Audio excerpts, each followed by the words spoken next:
Notice we've left this band of tissue from the body wall together. This is to hold the diaphragm in place.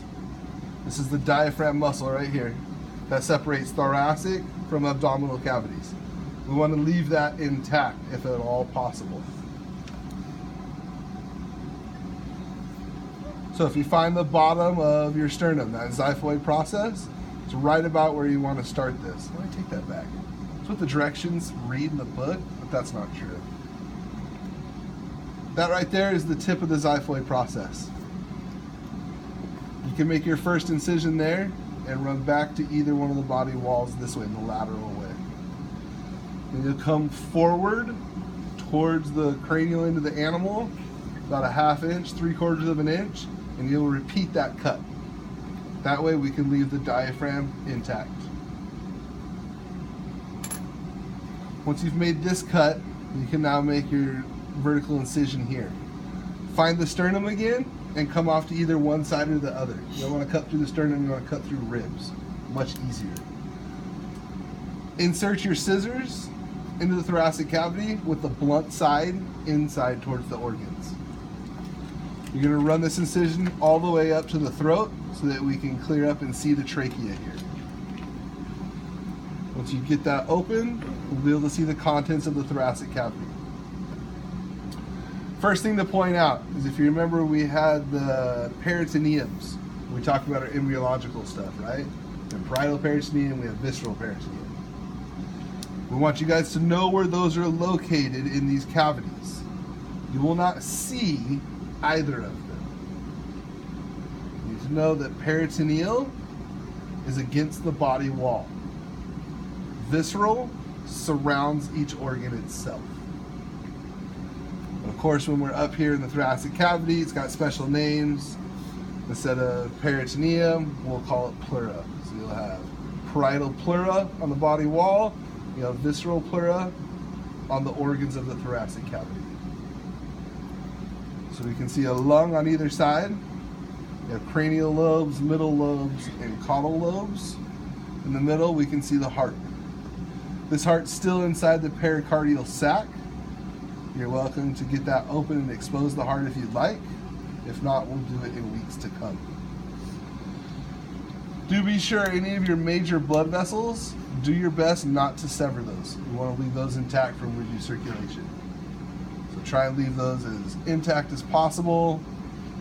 You might be able to clean some of the connective tissues away, and you can see the aorta as well as the the inferior vena cava is going to be down here, superior towards the cranial end of the heart.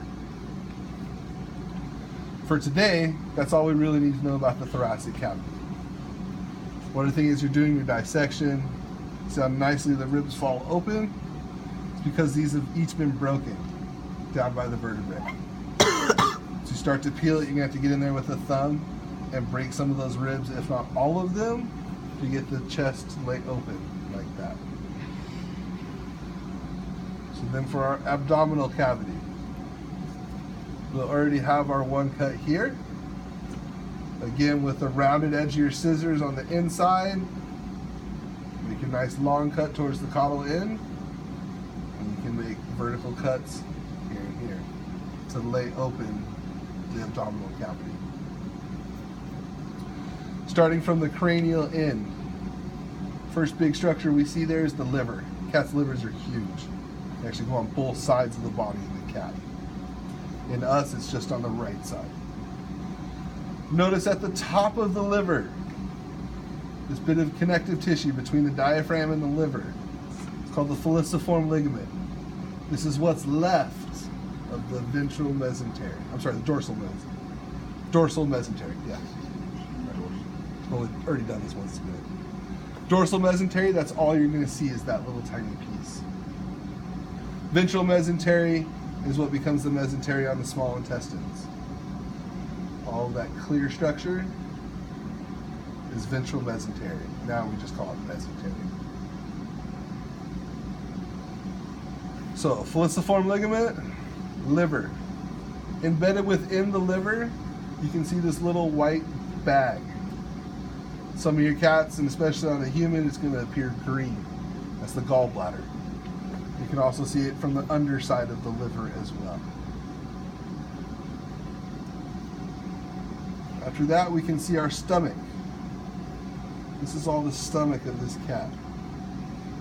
We'll get into detail, but the stomach has a greater curvature and a lesser curvature. On the lesser curvature, you'll find part of the lesser omentum. The little fat you see here between my fingers is part of the lesser omentum. Kind of hard to see, real hard to see on the humans as well. But what's easy to see is the greater omentum. This is all greater omentum. When you pull open your cats, you'll see it kind of laying over the intestines of the cat. It's an area for fat storage. Here on the left side of the animal, we can see the spleen. Interesting note about the spleen, it kind of always resembles the tongue of the animal that you're looking at. Kind of looks like a cat's tongue. When you see the humans, it kind of looks like the texture of our tongue as well. That's where you kind of find your spleen.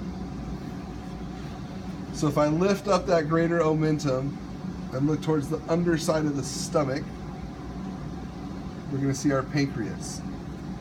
This tissue right here is pancreas. It goes all the way down. It goes even further around as well. Be able to identify the pancreas. It's always going to be located under the stomach, under that greater omentum. So we've done stomach, greater omentum, pancreas, and spleen. So as we exit the stomach, we go into the duodenum.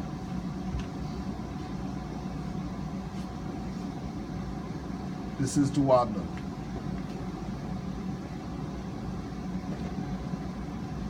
If you feel through the duodenum, you should feel our harder region, which is a bit of a sphincter muscle that helps control the flow through the duodenum and into the jejunum. So right here is the dividing line between the duodenum and the jejunum. Jejunum will run for approximately half of our small intestines, at which point we'd say we're in the ileum. Ileum will continue all the way down until we hit the colon, or the large intestine. If I'm going to pin the ileum, I'll pin it for you down here just before it goes into the colon, so that you can actually see that that's what I'm asking for. Likewise, so you can tell me that this is ascending colon, I would do it down here where it connects, so you know specifically that that's the part of the colon that you have. Kind of in that same vein, if I want jejunum, it'll be up here near the boundary with the duodenum, so there's not a confusion. I won't put a pin out in the middle and have you guess between the two. Try and keep that fairly obvious. Just mention again, we have that mesentery that connects to all of the small intestines. Mesentery helps hold the arteries and veins that are going to get all of the nutrients from your small intestines out into the hepatic portal and finally out into the body. That's an important structure. So we're down here to our colon now. It's a little hard to see in the cat, but the colon kind of makes this partial square shape.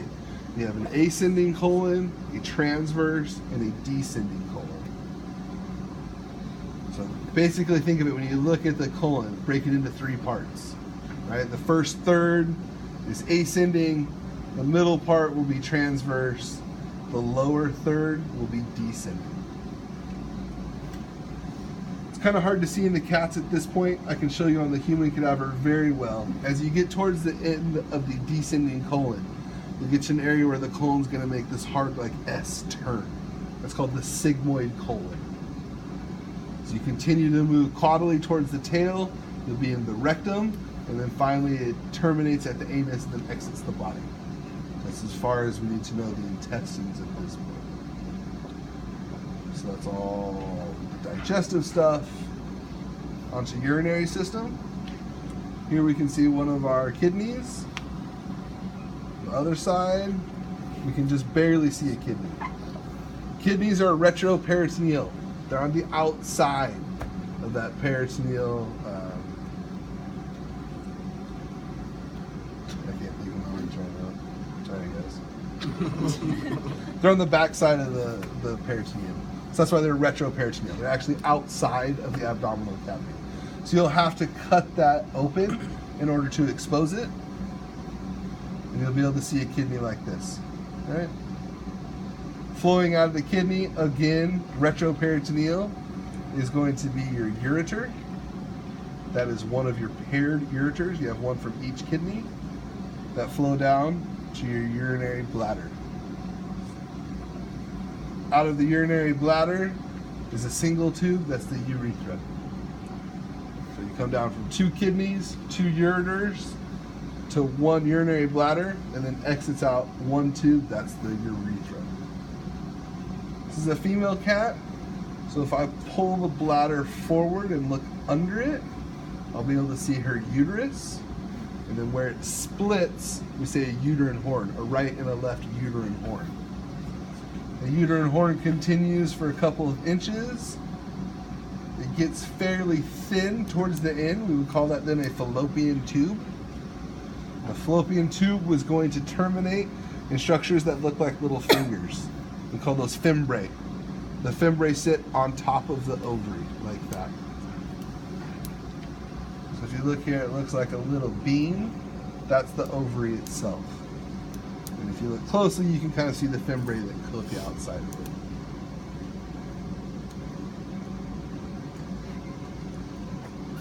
That's it.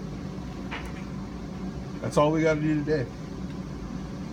So take your time, be familiar with all these parts, be comfortable with where they are located, so that when we go to do detail, you're not worried about what you have in your hand, but you're learning the details of it. Also take the time to check out our models. Most of the models around the room have some or all of these organs associated with